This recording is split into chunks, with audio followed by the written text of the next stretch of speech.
Assalamualaikum warahmatullahi wabarakatuh.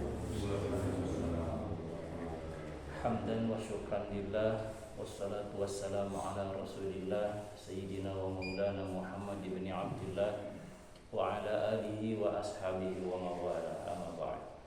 Fa ya ayyuhal hadirun ittaqullaha haqqa tuqatih wa ta'atih wa la tamutunna illa wa antum muslimun. Alhamdulillah wa syukru ala ni'matillah, tidak henti-hentinya segala puji dan rasa syukur kita panjatkan kehadirat Allah Subhanahu wa taala yang masih tetap memberikan kepada kita kenikmatan berupa nikmat iman, nikmat Islam, nikmat istiqomah dalam ibadah. Mudah-mudahan Allah tetapkan kita semua menjadi seorang mukmin, menjadi seorang muslim sampai ruh terpisah dari jasadnya. Dan mudah-mudahan iman Islam kita ini menjadi wasilah kebahagiaan dunia akhirat kita. Amin ya Allah ya Rabbal alamin. Dan tak lupa salawat serta salam surga tetap dilimpah curahkan kepada panutan alam junjungan kita Nabi besar Muhammad sallallahu alaihi wasallam, kepada keluarganya, sahabat-sahabatnya, dan mudah-mudahan kita semua selaku umatnya mendapatkan syafaatul uzma yaumil akhir nanti dan berada dalam barisannya. Amin ya Allah ya Rabbal alamin. Para bapak hadirin rahimakumullah, insyaallah di pagi hari ini kita akan melanjutkan kembali bahasan kita masih tentang bab ikhlas. Mudah-mudahan apa yang kita pelajari menjadi salah satu jalan disempurnakannya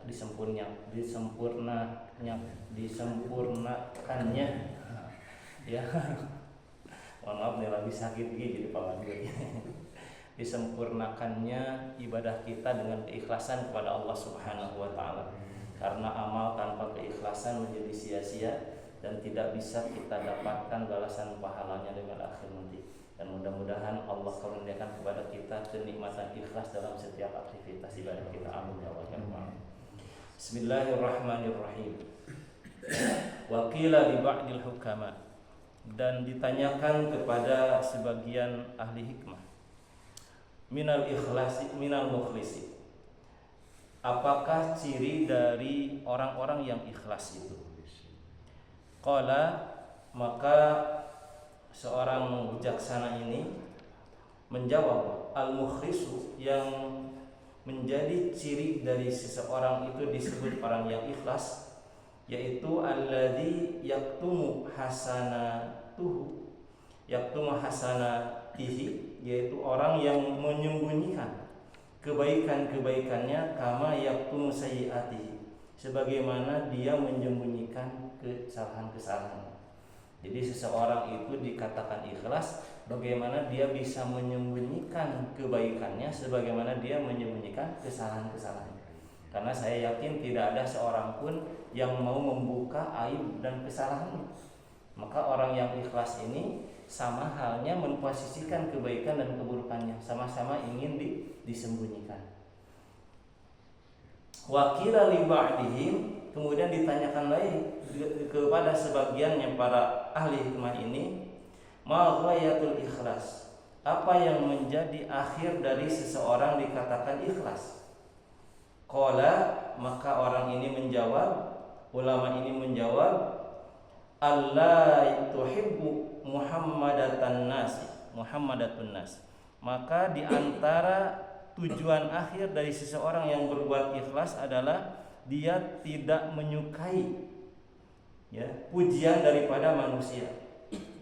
Justru sekarang terbalik Pak ya, apalagi di zaman medsos sekarang ya, orang teh pengen viral gitu ya, pengen dipuji. Justru semakin viral semakin bangga ya. Justru ciri menurut ulama ini ya, ciri dari keikhlasan itu adalah tidak inginnya atau tidak sukanya terhadap pujian manusia. Wakila lidhinnuni, dan ditanyakan kepada Dhunnun al-Misri.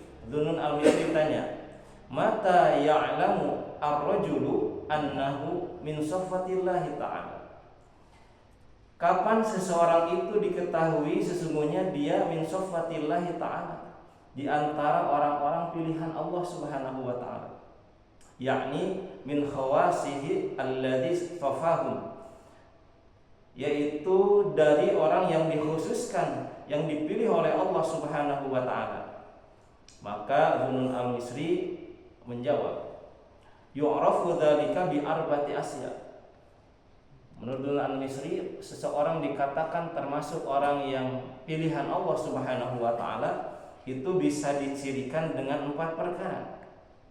Yang pertama adalah idza khala'a ar-rahata. Ketika seseorang meninggalkan waktu istirahatnya.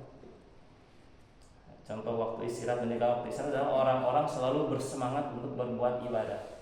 Ya, jadi orang-orang yang ikhlas itu, orang-orang pilihan Allah itu, dia menyibukkan dirinya dalam hal ibadah kepadanya. Jadi dia sedikitkan waktu istirahatnya. Kenapa? Karena sayang. Hidup ini hanya sekali dan sebagai bekal untuk hari kemudian, yaitu akhirat nanti. Dan kalau waktunya banyak dibuang untuk istirahat, nah itu jadi sayang ibadah itu.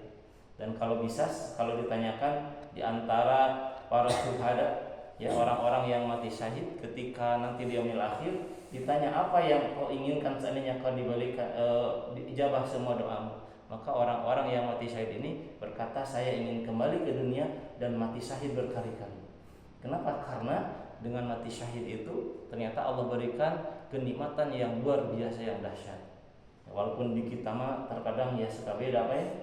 Kalau orang miskin istirahat disebutnya malas.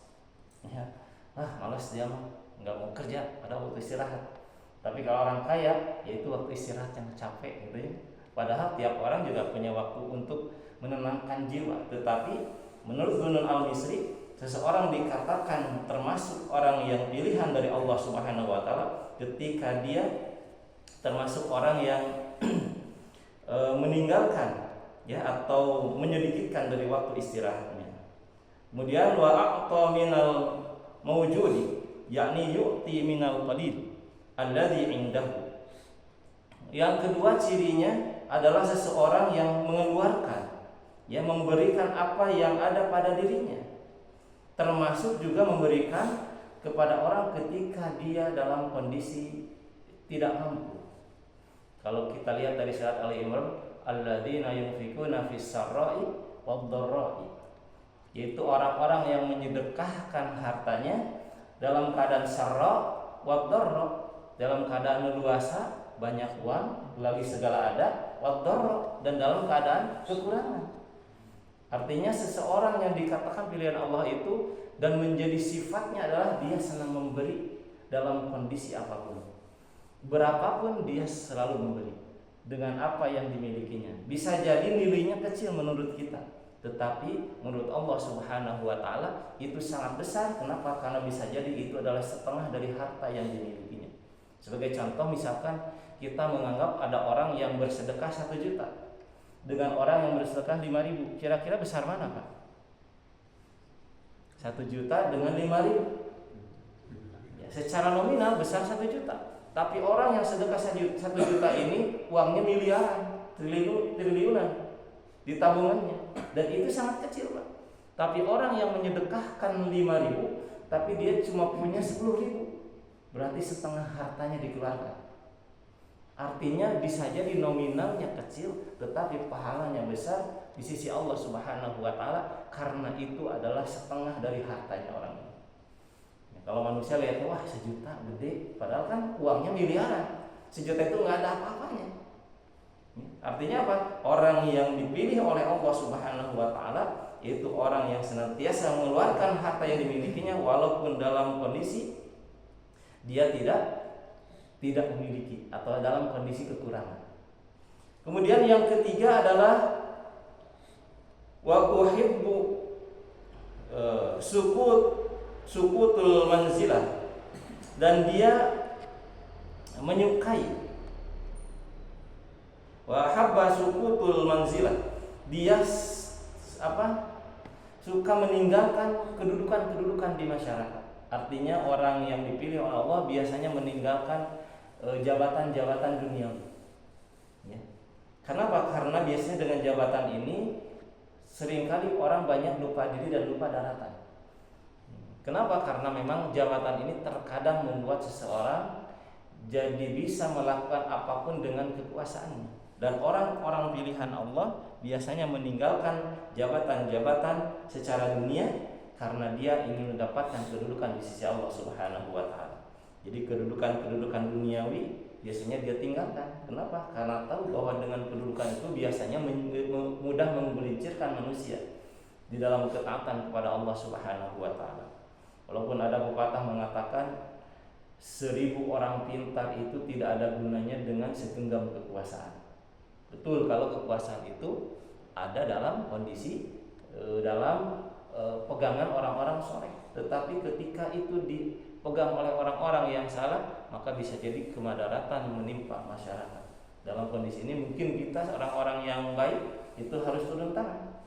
Tetapi Allah Subhanahu wa taala menjadikan pemimpin itu gambaran dari masyarakatnya, rakyatnya. Maka semakin zalim pemimpinnya, biasanya masyarakatnya semakin tidak taat kepada Allah Subhanahu wa taala. Maka dalam sebuah hadis disebutkan bahwa ketika seseorang diberikan pemimpin yang zalim, jangan pernah mencaci maki pemimpin zalim itu, karena itu adalah ujian bagi rakyatnya tidak taat. Maka langkah pertama adalah kita perbaiki diri kita, maka Allah insya Allah akan berikan kepada kita pemimpin-pemimpin yang adil. Itu yang ketiga. Kemudian yang keempat,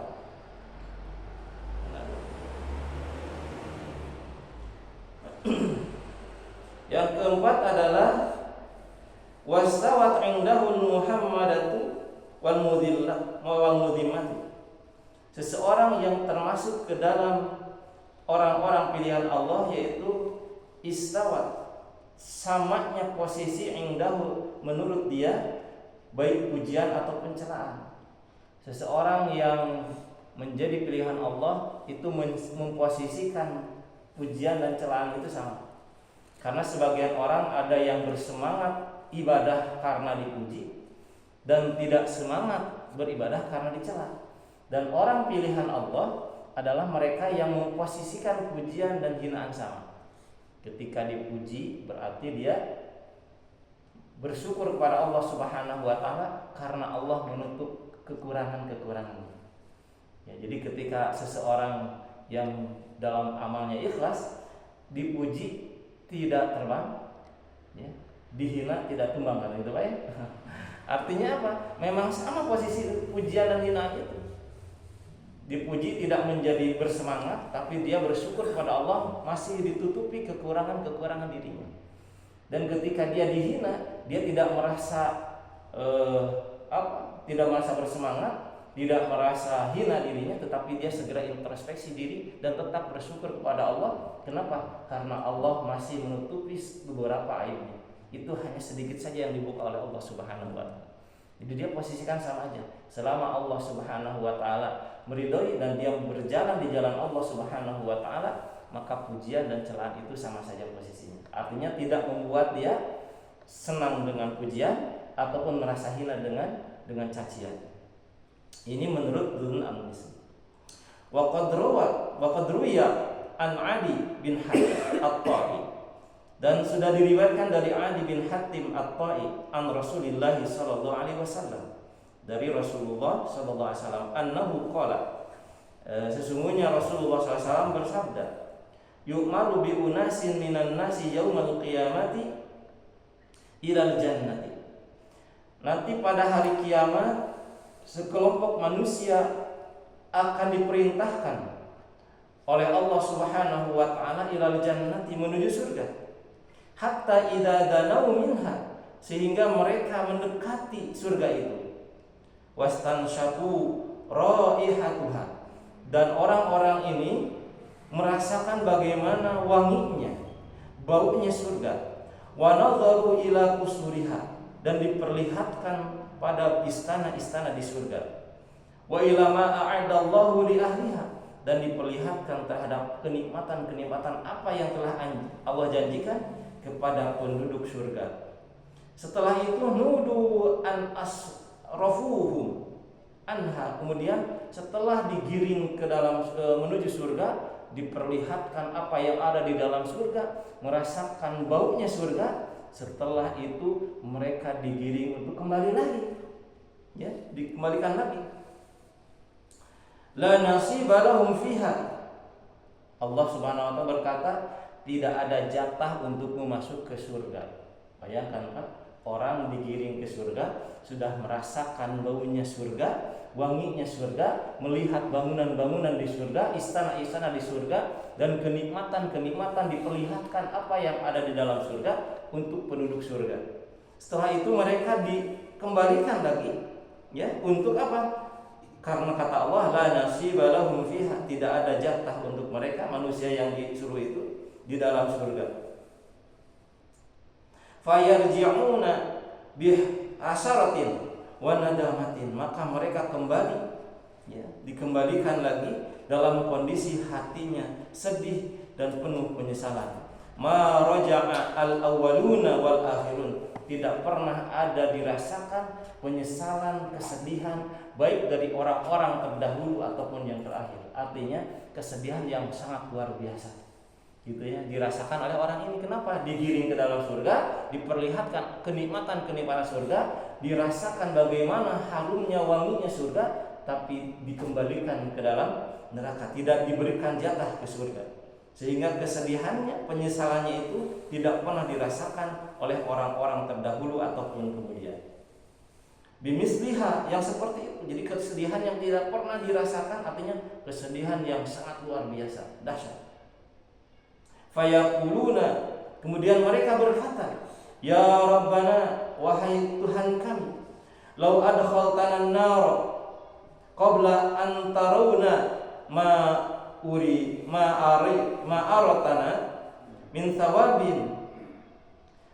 Wahai Tuhan kami, seandainya kau masukkan kami ke dalam neraka sebelum kau perlihatkan kepada kami apa yang kau perlihatkan kepada kami min sawabi ma a'addahu li auliyaika, terhadap pahala yang akan kau berikan kepada wali-walimu. Jadi bayangkan orang yang akan masuk surga, orang yang akan masuk neraka diperlihatkan dulu surga, Pak.